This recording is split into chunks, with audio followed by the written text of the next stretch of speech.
How to get Soundboard Gorilla Tag Oculus, no PC needed. Watch the video till the end and don't miss any important step.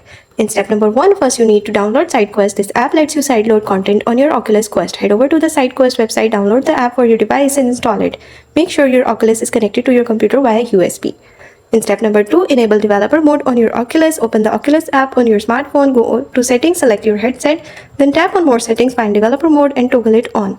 Now it is time to install the Soundboard mode. Open SideQuest and search for the Gorilla Tech Soundboard. You will see various modes available like Hit P, Voice P and Magic Mic. Choose the one that suits your style and click install. This will add the soundboard directly to your game. Now, in step number 4, once installed, put on your Oculus headset and launch Gorilla Tech. Navigate to the settings menu into the game to configure your soundboard. Adjust the sound effects to your preference and assign sounds to more buttons for easy access during gameplay.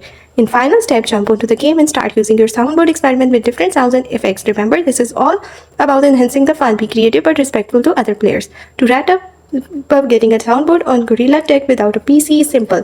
Download SideQuest, enable developer mode, install the mode and configure it.